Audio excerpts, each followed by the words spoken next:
gusto saludarlos. En este episodio, Sandra, vamos a hablar no un tema específico, sino más como para saber cuándo es momento de ir al psicólogo. Okay. ¿Cómo estás? Muy bien, gracias. ¿Y tú, Ari? Estoy perfectamente bien y quisiera empezar con esto, precisamente, ¿qué síntomas tiene que tener alguien para decir, yo tengo que ir al psicólogo? Me gusta tu pregunta porque yo creo que es algo que muchas personas se lo han hecho. Y es importante aclararlo. Yo siempre menciono y siempre recomiendo que es sumamente importante e indispensable ir al psicólogo. Todos vamos a necesitarlo en cualquier momento de nuestra vida. Y no hay que ir cuando ya está avanzado nuestro problema. Me ha tocado casos en que los pacientes han pasado años con el problema que traen, el conflicto, el dolor o el malestar, y ya después que intentaron todo, el médico, el amigo, por sí solo, que pasara solo, el sacerdote, las cartas, todo lo que tú quieras, deciden ir al psicólogo. ¿Sí? Nos falta un poquito de cultura y nos falta también un poquito de información y de conocimiento, como lo que preguntas. ¿Cuándo ir al psicólogo? Hay que ir al psicólogo cuando nos estamos dando cuenta que ya tengo tiempo con algún problema, con algún conflicto, que me doy cuenta que no lo he podido resolver por mí misma, ni ha desaparecido tampoco, que se me está saliendo de las manos, que he estado teniendo cambios de humor bruscos durante un tiempo considerable. ¿Cuándo sería un tiempo considerable? De unos 2, 3 meses a 6 meses, que estos cambios de humores han estado constantes o presentes.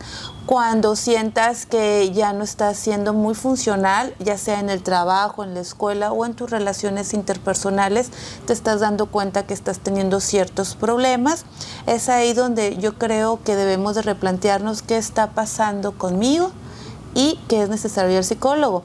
No necesito estar en depresión, por ejemplo, para decir, estoy triste todo el día, voy a ir al psicólogo. A veces no estamos pasando por este tipo de situaciones como una depresión, como una ansiedad, como un duelo, por ejemplo, por la pérdida ya sea de algún familiar, de una relación o de un trabajo.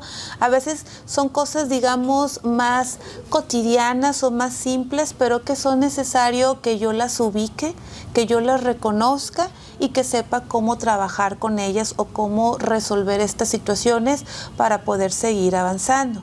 ¿Sí? A veces, por ejemplo, el cambio de casa. Puede ser que me haya traído haya movido ciertas cositas en mí, el que me haya cambiado de casa, 10, 15 años viviendo en el mismo lugar y luego ya vivo en otro lugar, me está costando adaptarme, me está despertando ciertas emociones. Bueno, sería bueno entonces que fueras al psicólogo para ver por qué el cambio de casa te está trayendo cierta inestabilidad, un cambio de trabajo, cualquier tipo de cambios que se produzcan. Inclusive yo recomiendo mucho, por ejemplo, si estás pensando en ser madre o padre, es importantísimo también ir al psicólogo antes de traer bebés para prepararnos, reconocer mis miedos, reconocer mis emociones, si por ahí traigo inseguridades, reconocerlas, hablarlas, expresarlas, identificarlas para luego no pasarla a mis futuros bebés, ¿no? A mis futuros hijos. Entonces, esos son momentos en los que es importante que vayamos al psicólogo. Ni se diga si estoy en drogas, estoy en alcoholismo, estoy en otro tipo de vicios. Un vicio o una adicción, mejor dicho, es algo al extremo, es decir, algo que se hace constantemente, como por ejemplo trabajar. Hay personas que trabajan 24/7. Eso y que es cuando una adicción. acaban de trabajar no puedes hallarte, ¿no? Sí, como que tienen que estar haciendo algo, ¿no? Es una adicción también, no creer que nada más las drogas, el alcohol o el tabaco son adicciones, sino también el hacer ejercicio en exceso, también es adicción al final de cuentas y nos puede traer problemas. Entonces, una adicción es un exceso y que no podemos estar bien si no estoy realizando o consumiendo o comprando, las compras también, como comúnmente a veces se dice. Entonces, son situaciones en las que hay que prestar atención y darnos cuenta de que, ¿y si voy al psicólogo? Me puede ayudar, me puede guiar, me puede orientar a saber qué está pasando conmigo. Oye, Sandra, ¿y cómo puedo yo elegir a mi psicólogo? Porque esto es algo muy importante, no es como que puedas estar cambiando de psicólogo y psicólogo porque al fin del día pues no vas a tener la mejoría que esperas, ¿no? Así es. Y sí pasa, ¿no? He tenido pacientes de que es mi tercera vez que vengo con el psicólogo, en las otras anteriores no han terminado sus tratamientos y bueno, eso tiene que ver también con lo que trae el paciente. Falta información, como lo mencionaba al principio del video, nos falta información sobre cómo se trabaja dentro de lo que es la terapia, la psicología. Sí hay diferentes tipos de psicólogos, cada uno va a tener diferente acentuación o diferente especialización, desde psicólogos que trabajan con técnicas, con dinámicas, de psicólogos que trabajamos desde la palabra, escuchando al paciente, haciéndolo ver o que empiece a asociar sus vivencias pasadas con sus vivencias presentes, psicólogos que trabajan de una manera más sistémica y con cortas sesiones, o sea, sí hay diferentes formas de trabajar. Aquí es cuestión de que el paciente que está en búsqueda ya de un psicólogo investigue, consulte, pregunte cuál es como que el más adecuado que considere para su problemática, ¿sí? Y entonces comience a buscar. Yo algo también que considero importante es que de preferencia, cuando se pueda, sea recomendado. ¿Sí? ¿Por qué? Porque de esta manera siente el paciente un poco más de seguridad de que me lo recomendó persona tal, fulanito de tal, que ha tenido una buena experiencia, que lo ayudó y tiene cierto impacto, tiene cierto peso en el paciente cuando yo va con un psicólogo que es recomendado, ¿sí? A cuando va con un psicólogo que no conoce. No digo que no vaya a funcionar, claro que puede funcionar, simplemente que cuando es una recomendación va a tener otro impacto en el paciente, ¿sí? Va con más confianza y con más seguridad. Y que precisamente pues esta confianza, que a lo mejor esta opinión te va a ayudar, vas a poder elegir al psicólogo correcto y que pueda ayudarte a ti también dependiendo del problema que tengas. Pero lo que yo quisiera preguntarte también es acerca, porque muchas veces la gente dice, es que si yo elijo a esta psicóloga porque me dijeron que es buena, pero a lo mejor ella tiene pacientes o es amiga o amigo de gente que me conoce, esto puede influir también en el grado de que no sé si me voy a abrir al 100 con esta persona, si le voy a contar realmente todo, porque no sé, me imagino que como profesional pues no deben de contar las cosas de sus pacientes, pero esto puede hacer que tú no vayas con esa plena confianza, ¿no? Es importante, por eso dentro ahora sí que de nuestro código, por mencionarlo, no podemos atender personas familiares, conocidos, amigos, amigo del amigo, precisamente por esto que tú comentas, ¿no? Entre otros aspectos que están involucrados, porque a lo mejor no se da esta apertura total, no le vaya a comentar a mi amigo lo que le dije y entonces no permite que el paciente pues exprese todo lo que tenga que expresar. Entonces, lo ideal es ir con un desconocido, o sea, sí, a lo mejor te lo recomendaron, pero pues al final de cuentas no se conocen, ni saben tampoco quién te recomienda. A mí nada más me dicen, por ejemplo, no, me pasaron su teléfono, perfecto. Yo no pregunto que, oye, ¿quién te lo pasó? Esto o el otro. Da igual, ¿no? O sea, qué bueno. Y ya, vamos a concretar nuestra cita, ¿verdad? ¿Qué preguntas debo hacerme yo antes de ir al psicólogo? Si estás dispuesto a invertir un tiempo, porque esto va a llevar tiempo. No es de una sesión y ya voy a estar bien, no, 2 sesiones y voy a estar definitivamente bien. No. En la primera sesión o las primeras sesiones puede haber cierta mejoría o creer que hay mejoría. ¿Por qué? Porque el momento de hablar y expresar todo lo que traes y que a lo mejor ha habido mucho tiempo en el que no habías podido expresarlo, ¿sí? Eso ayuda mucho a desahogar y a sentirse más ligero. Y muchas veces el paciente dice, ya me siento muy bien y todo. Sí, te sientes bien, pero eso no significa que esto se haya arreglado, ¿no? Hay que continuar. Definitivamente hay que continuar. Entonces, estar dispuesto a que va a ser un tiempo, ¿sí? No te puedo decir el tiempo porque eso va a variar en paciente, pero saber que esto puede durar algunas sesiones, algunos meses. El costo que tiene la terapia económicamente hablando es un costo por semana, semanal. Y que debes de analizar porque se trata de que hagas todo el proceso, ¿no? Todo el proceso, es exacto. El costo de las distancias, muchas veces me dicen, ay, es que me queda muy lejos, que no sé qué. Digo, bueno, pues si realmente quieres y te interesa ir con esa persona en particular, pues ese es otro costo que también debes de estar tú dispuesto a pagar si realmente quieres invertir en tu salud o en tu bienestar o en tu equilibrio. Entonces, los tiempos, el costo económico, las distancias y realmente el querer sanar o el querer tener una mejoría.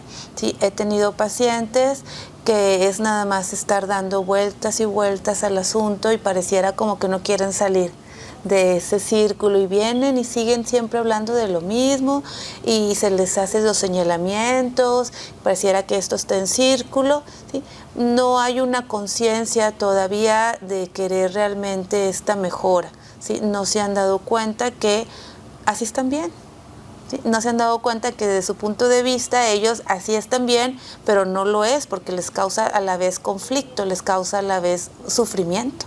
Tiene que haber esta apertura del paciente a querer mejorar, a querer cambiar y aceptar que no vas a ir al psicólogo nada más a platicar, sino que te va a servir como una terapia y aceptarla tú como tal. Si el psicólogo o psicóloga te da las tareas que tienes que realizar, ejercicios a hacer, pues hacerlos bien y no un día antes nada más para cumplir, ahora sí que con la tarea que nos encargó la semana pasada. Eso es muy importante, que el paciente también ponga de lo suyo, de su parte, y que tenga esa fuerza de voluntad de querer salir adelante y seguir avanzando.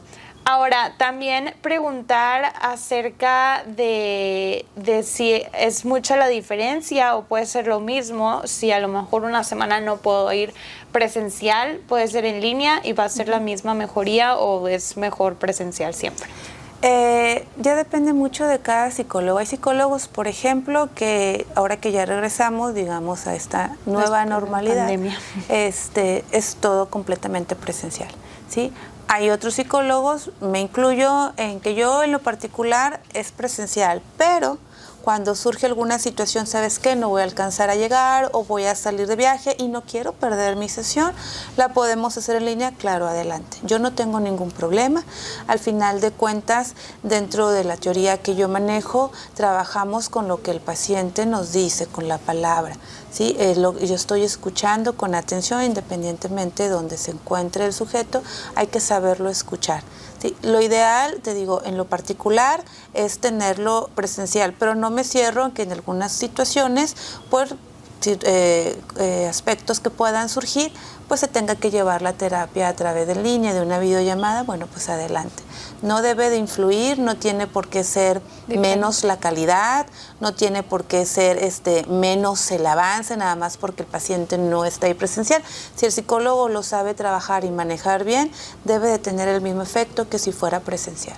Que son cosas que debes de tomar en cuenta dependiendo del paciente que seas. Si eres una persona que puede totalmente enfocarse haciéndolo con una videollamada, pues entonces sí será importante que el psicólogo o psicóloga que escojas pueda tener esa función tanto en línea como presencial, ya lo que tú decidas. Ahora, algo que quería preguntarte, porque sé que a lo mejor hay mamás que están viendo este video y que tienen a sus hijos en psicólogo por algún tema en especial, también tienen que poner de su parte las mamás de no preguntarle al psicólogo o psicóloga de qué te dijo mi hija. Es correcto.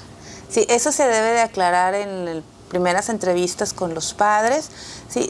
Y también se aclara con los niños, ¿no? Dependiendo de las edades, sobre todo con los adolescentes, ¿no? La terapia es un espacio privado del paciente. Cuando se trabaja con niños, obviamente hay cosas que se le pueden informar a los padres. Sí, se le tiene que informar a los padres. Ya estamos hablando de violencia. Pero no todo lo que el paciente diga, el niño o el adolescente, se le va a informar. Yo, por ejemplo, a mis pacientes adolescentes, yo les hago ver que todo es confidencial, pero que cuando haya algo que considero yo que es importante que sus papás sepan, pues se los voy a decir, no sin antes comunicártelo a ti. Sí, ¿sabes qué? Esto es importante que tus papás sepan porque pone en riesgo tu vida, pone en riesgo la vida de los demás, te puede pasar algo. Le hago ver la importancia del por qué es necesario que sus papás sepan de este aspecto que me está comentando, ¿verdad? Y se le avisa antes al paciente. Y que son estos aspectos que a lo mejor es importante que el papá sepa, pero muchos de esos, si a lo mejor el psicólogo decide decir al papá, pues, ¿qué va a hacer el padre de familia? Pues le va a decir a su hijo, ay, ¿por qué le dices esto a la psicóloga? ¿Por qué estás hablando de nosotros así? Sí, y no va a ser efectiva la terapia, entonces. Sí, no, eso ya no, o sea, que comenten sobre los papás, es que mi papá me trata así, esto o el otro, bueno, pues eso se queda ahí, nada más en el consultorio y no sale de ahí, ¿verdad? Eso es algo que el paciente te está confiando, ¿sí? Y que no es necesario que los papás obviamente sepan todo lo que está diciendo el paciente. Con los niños, sí se va notificando a los padres el avance y lo que se va viendo y las problemáticas, porque cuando se trabaja también con niños, no solo es el trabajo con niños, sino también con papás. Con papás hay que mencionarles ciertos aspectos para que ellos hagan también modificaciones dentro de su entorno. ¿Sí? No solo es el niño, sino son los padres. Como lo hemos comentado en otras ocasiones, los padres son figuras muy importantes y en ellos va a recaer toda la responsabilidad de esos niños que están formando y que están criando y que están ayudando a desarrollar su personalidad. Entonces es importante mantenerlos en comunicación para que también ellos hagan cambio dentro de lo que es la casa o dentro de la dinámica familiar, se hagan cambios que sean necesarios. Perfecto. Oye, Sandra, para finalizar, ¿qué tipo de terapias das tú? ¿En qué estás especializada? Por si alguien que nos está viendo también requiere de sus servicios. Claro que sí. Bueno, yo manejo lo que es la psicoterapia psicoanalítica. Esa es mi orientación. Hay diferentes tipos de terapia, como lo es la psicoanalítica, como lo es una terapia conductual, una terapia cognitiva, una terapia humanista, una terapia sistémica breve, también está la terapia de pareja, las terapias familiares, ¿sí? Entonces son diferentes formas en las que podemos ayudar al paciente. Quisiera hacer un asterisco ahí. Por ejemplo, mencionabas muchos tipos de terapia que una realmente desconoce. ¿Cómo saber cuál es la que tú tienes que enfocarte para poder escoger a tu psicólogo? O sea, ¿cuál es la que yo necesito? Yo creo que todos los tipos de terapia pueden ayudar al psicólogo. Okay. Pero al psicólogo, bueno, sí, al psicólogo y también. Y al paciente. Y al paciente. Pueden ayudar al paciente. A veces, por ejemplo, es el psicólogo el que va a determinar en algunos casos, ¿sabes qué? Por la situación, por lo que traes, por tu conflicto, o lo que sea que estés atravesando, me parece que te conviene más este tipo de terapia. ¿Sí? ¿Por qué? Porque las personas no saben, no conocen precisamente las diferentes formas de terapia que hay. Entonces, muchas veces el psicólogo el que hace o debiera hacer esa recomendación, mira, te conviene más llevar una terapia de este corte o de este tipo para la problemática que tú traes. Pero en sí todos los tipos de terapias, o sea, todas las terapias vamos enfocadas a lo mismo, a reducir el problema, el malestar, el síntoma o la queja del paciente. Solo que los caminos, que digamos que este es el objetivo y cada quien llega pues de diferentes lados, ¿no? Los caminos que usamos pues son diferentes, ¿no? Y si a lo mejor es algo más grave, se podría recomendar con un psiquiatra, que ya sería más medicación y ese tipo. Cuando se requiere medicamento, sí, aquí lo que hacemos es, no es que deje la terapia con nosotros. Cuando vemos que el paciente, a lo mejor por alguna cuestión, necesita medicación, lo que hacemos es referirlo con algún psiquiatra para que únicamente pues medique, pero que continúe con la terapia con nosotros, ¿verdad? Porque el medicamento por sí mismo pues no tiene efecto, o sea, es llevar el tratamiento farmacológico junto con el tratamiento terapéutico para que realmente haya un efecto. La terapia psicoanalítica es la que tú estás especializada más, ¿verdad? ¿Esa en qué se basa? Ok, la terapia psicoanalítica se basa más que nada en el habla del paciente. Okay. ¿A qué me refiero con el habla del paciente? El paciente viene a expresarnos, a hablar, a decirnos, a platicar todo lo que piensa, todo lo que siente, por lo que ha pasado, y algo muy importante que nosotros tomamos en cuenta dentro del psicoanálisis es su historia. ¿Sí? Conocer su historia nos permite entender su presente para poder modificar entonces este presente. ¿Sí? ¿A qué me refiero con su historia? Su infancia. Okay. ¿Sí? La infancia para nosotros es muy importante porque la infancia va a marcar todo lo que el paciente vive ahorita en su adolescencia o en su adultez o en su vejez, según la etapa en la que se encuentre. Entonces es ir recapitulando precisamente todas aquellas vivencias que pudieron haber afectado y que están influyendo ahorita en su problemática actual. Perfecto. Sandra, ¿dónde te pueden encontrar?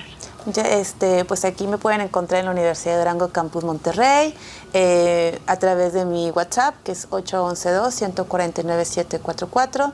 Por ahí tengo una página de Facebook que se llama Psicosalud Activa, donde publico pues ciertos temas breves, dando información, conocimiento sobre algunos temas para que precisamente pues estemos informados y saber lo que hablábamos ahorita, cuándo ir al psicólogo, precisamente.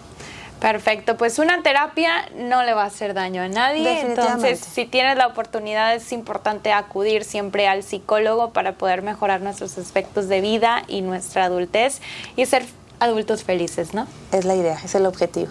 Muchísimas gracias y nos vemos en otro episodio. Gracias.